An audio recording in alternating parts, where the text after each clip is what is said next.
Price the Lord, hallelujah. പ്രിയ സഹോദരങ്ങളെ, ഈ ഒരു ദിവസം അമ്മയോട് ചേർന്ന് വ്യാപരിക്കാൻ വേണ്ട ഒരു കൃപയ്ക്ക് വേണ്ടി നമുക്ക് പ്രാർത്ഥിക്കാം. അടുത്ത വെള്ളിയാഴ്ച നമുക്കറിയാമല്ലോ, തിരുഹൃദയ വെള്ളിയാഴ്ചയാണ്. നമുക്ക് പ്രത്യേകമായിട്ട് നാളത്തെ സാബത്ത് കുർബാനയിൽ നമുക്ക് നന്നായിട്ട് പ്രാർത്ഥിച്ചൊരുങ്ങി നമുക്ക് വ്യാപരിക്കാം.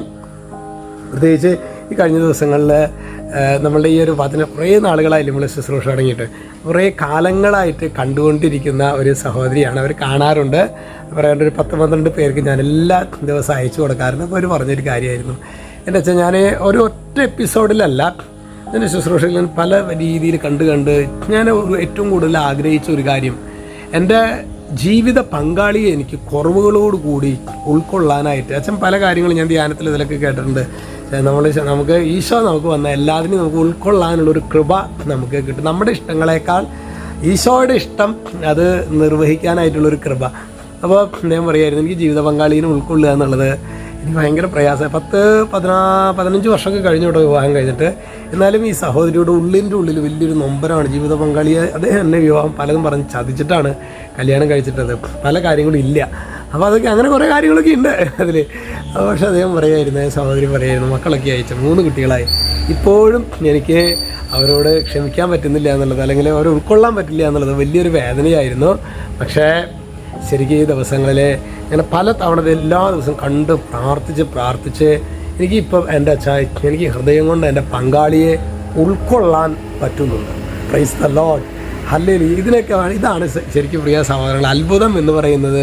ഇതൊക്കെയാണ് ശരിക്കും അത്ഭുതം. അതായത് നോടത് ആ സ്വഭാവമൊന്നും മാറിയിട്ടില്ല, പങ്കാളി മാറ്റപ്പെട്ടിട്ടില്ല, പക്ഷേ ആ വ്യക്തിനെ ഉൾക്കൊള്ളാൻ പറ്റുന്നു. This is miracle. ദൈവമേ, നമുക്ക് ഈ ഒരു കൃപയ്ക്ക് വേണ്ടി നമുക്ക് പ്രാർത്ഥിക്കാം. ഇന്ന് നമ്മൾ ധ്യാനിക്കുന്നത് റോമ 2:1 ഇതുമായിട്ട് ബന്ധപ്പെട്ടൊരു വചനമാണ്. അവിടെ വചനം വെളിപ്പെടുത്തുകയാണ്, അല്ലയോ മനുഷ്യ, നീ ആരു തന്നെ ആയാലും മറ്റൊരുവനെ വിധിക്കുമ്പോൾ നിനക്ക് ന്യായീകരണമില്ല. നീ എത്ര വലിയവനായാലും മറ്റൊരുവനെ വിധിച്ചോ, നിന്റെ കാര്യം കട്ടപ്പോകയാണ്. തുടർന്ന് എന്താ വചനം പറയുന്നത്? അപരനെ വിധിക്കുമ്പോൾ നീ നിന്നെ തന്നെയാണ് വിധിക്കുന്നത്, എന്തെന്നാൽ വിധിക്കുന്ന നീയും അതേ കുറ്റങ്ങൾ ചെയ്യുന്നു. നമ്മുടെ ജീവിതത്തിൽ പ്രിയ സഹോദരങ്ങളെ, നമ്മളുടെ ആരെങ്കിലും ഇനി നമ്മൾ വിധിക്കാത്തതുണ്ടോ? പാലസ്തീനും ഇസ്രായേലും തുടങ്ങി സകലമാന നമ്മുടെ മാതാപിതാക്കൾ, പ്രിയപ്പെട്ടവർ, ബന്ധുമിത്രാദികൾ, വികാരിയച്ഛൻ, പിന്നെ ആരൊക്കെയാ? നമ്മുടെ വിമർശനം നേരിടാത്ത ഏക വ്യക്തി എന്ന് പറയുന്നത് ഞാൻ തന്നെയാണ്. എന്നെ കുറിച്ച് എനിക്ക് ഭയങ്കര മതിപ്പാണ്. അത് നല്ലതാണ്, മതിപ്പും ഞാൻ മോശമാണെന്നല്ല പറയുന്നത്. പക്ഷെ ഞാൻ മാത്രം കുഴപ്പമില്ല, ഐ ആം ഓക്കെ, നിങ്ങളെല്ലാവരും പ്രശ്നക്കാരാണ് എന്നുള്ളൊരു ചിന്ത പ്രിയ സഹോദരങ്ങൾ, അത് അപകടകരമാണ്.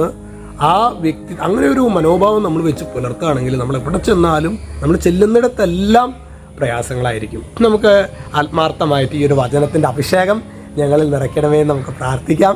ഈശോ നമ്മെല്ലാവരെയും സമൃദ്ധമായിട്ട് അനുഗ്രഹിക്കട്ടെ. ഈശോയായ യേശുക്രിസ്തുവിൻ്റെ നാമത്തിൽ പ്രാർത്ഥിക്കുന്നു, ഇപ്പോഴും എപ്പോഴും എന്നേക്കും. ആമേൻ.